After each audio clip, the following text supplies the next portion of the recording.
Сәлем себе. Здравствуйте, меня зовут Ажар, и мы с вами продолжаем запоминать казахские слова.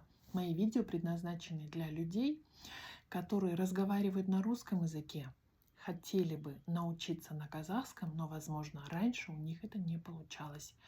Если это так, то вы попали по адресу. В каждом моем видео я демонстрирую легкий, быстрый, эффективный способ быстро запоминать казахские слова. Тем самым вы можете очень быстро увеличить свой лексикон казахского языка, ну и, конечно, постепенно начать понимать и разговаривать на казахском языке. Сегодня мы будем запоминать такое слово, как «көп». У него два значения. Вот «о» с черточкой звучит как вот это «о» с черточкой, но оно отличается от обычной «о» тем, что оно звучит тоньше. Не «коп», а «көп», «көп». Көп. Көп – это первое значение много, второе значение долго.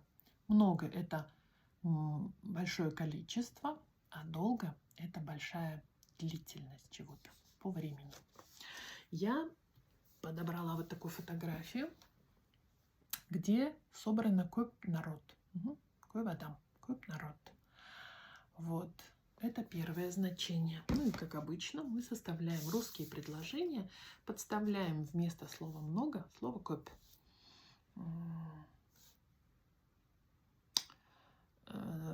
Я думаю, что многие люди сейчас стремятся иметь көп денег. Почему? Потому что деньги дают возможность и свободу добиваться своих целей, ездить куда-то, путешествовать, расширять свои возможности. Вот. Ну и как-то достойно жить. Поэтому, мне кажется, это нормальное явление. Вот. Задача любого бизнеса – это заработать көп прибыли, көп денег. Если у человека көп всяких интересов, занятий, чем он занимается, то ему некогда скучать и некогда хандрить. Я не люблю көп одежды, хотя сама всю жизнь занимаюсь одеждой, и, видимо, одежда мне не очень интересна. У меня есть какой-то минимальный набор одежды там, на выход, в гости, тедом, седом и так далее. Конечно, всегда можно увеличить одежду, да? Вот, но я не очень люблю иметь көп одежды. А вот обуви у меня көп, и это, наверное, у меня идет, знаете, с советских времен, когда у нас был такой дефицит, повальный дефицит, и обувь почти невозможно было хорошую обувь достать.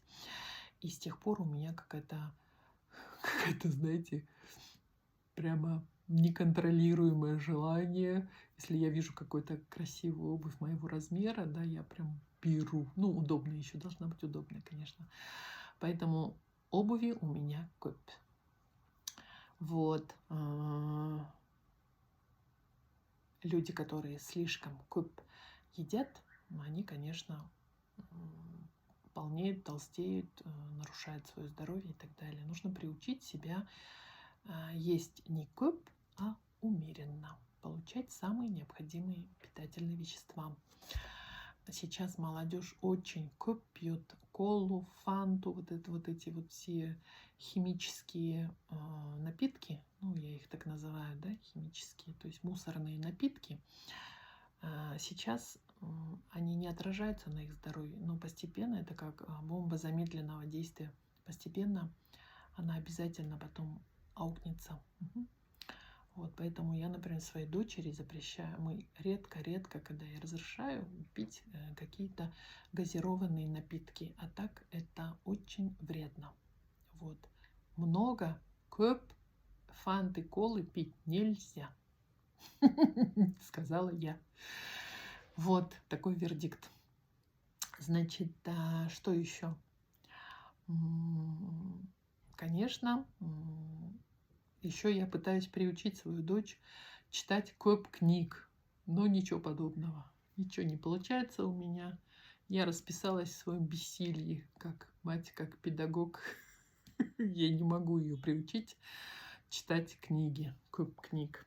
В свое время, наверное, в советское время мы вообще-то не вылазили из библиотек. Вот, и брали там 4-5 книг, потом бежали, быстро читали, бежали, меняли и снова, короче, брали. Были книги, которые я долго-долго не сдавала, потому что мне нравилось перечитывать их, перечитывать, и я не сдавала эти книги. Меня звонили, ругали меня, короче. Вот, и у меня с детства любовь к чтению. Я прочитала достаточно книг, вот. И, кстати, всем детям вообще-то рекомендую. Почему? Потому что грамотно писать, не благодаря, я грамотно пишу не благодаря тому, что я знаю все правила русского языка, да, а я пишу благодаря, правильно, грамотно пишу, только благодаря тому, что я достаточно много прочитала, книг прочитала. И у меня написание слов, они у меня вот здесь уже отпечатались. Ага, я не знаю правила. Ши, вот это все для меня это темный лес. Ага, вот. Но из-за того, что я читала книг, я могу сейчас грамотно писать. Поэтому детям нужно, конечно, книг читать. Но, к сожалению, вот с интернетным развитием это очень сложно добиться этого. Вот. Ну, хотя можно, я думаю. У нас во дворе бегают бездомных кошек и собак. Вот. И одна бездомная из них там прибилась, там дети ее подкармливают, ну, как-то пытаются ее поддержать, да.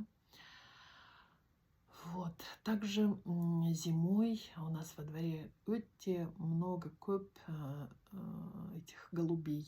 И они прям туда-сюда летают, туда-сюда. Интересно, по-моему, голуби никуда не улетают на зиму, да? Они остаются в городе, по-моему. Вот таким образом составляйте свои собственные предложения с первым значением слова много. Ну, сами понимаете, сколько должно быть предложений. Вот, достаточное количество. А мы переходим к слову долго. Долго – это значит длительный по времени, занимающий большой отрезок времени. Вот, и начинаем составлять предложение с этим словом. У казахов говорят «көп жасағаннан сұрама, көп көргеннен сұра». То есть спрашивай совет или что-то спрашивай не у того, кто долго живет в первом значении, во втором значении, а спрашивай у того, кто много видел в первом значении. Потому что количество лет от того, что человек живет, да, это не говорит о том, что он мудрый или что он много видел, или у него много знаний, или много результатов. А вот кто много видел, кто видел, вот у него можно совет, потому что у человека сразу расширяется горизонты, расширяется область видения, обладания, да, знаний, если он много видел. Вот поэтому, ну, хотя всегда хорошо, когда наши старики живут.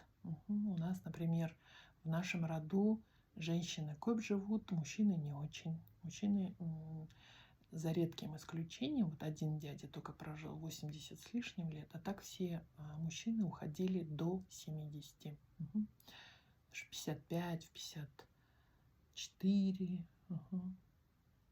69, вот так. Вот в таком возрасте. То есть наши мужчины нашего рода не живут почему-то. Но сейчас, может, нынешние современные уже наши представители нашего рода, мужчины, уже будут дольше жить. Все-таки медицина, условия жизни и все такое. Вот. На самом деле, я думаю, не цель прямо жить, да, а на самом деле цель жить полноценно, правильно? Полноценно, осознавая, не как овощ, самим передвигаться, самим себя обслуживать, самим себе кушать, готовить и так далее. То есть жить полноценной жизнью.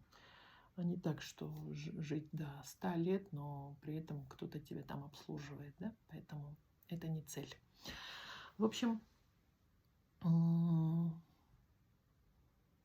у нас был рядом здесь недострой, который кое времени стоял недостроенный. Потом его разрушили, потому что, мне кажется, когда недострой стоит под открытым небом, он уже аварийный, то есть его там нельзя достраивать. Да, какое-то, наверное, время дается на возможность достроить, а потом уже его невозможно, нельзя достраивать, он просто аварийным становится. Вот. На Западе, наверное, нет таких недостроев, которые кое времени стоят недостроенные. А может и есть, не знаю, короче. Вот. Ну вот, в принципе, и все. Я думаю, что я дала вам достаточно много примеров, предложений. И теперь ваша задача составлять свои собственные предложения в достаточном количестве. Сами понимаете, что если вы не в достаточном количестве или просто не будете составлять предложения, а просто прослушаете мои только, то это слово не останется у вас навсегда.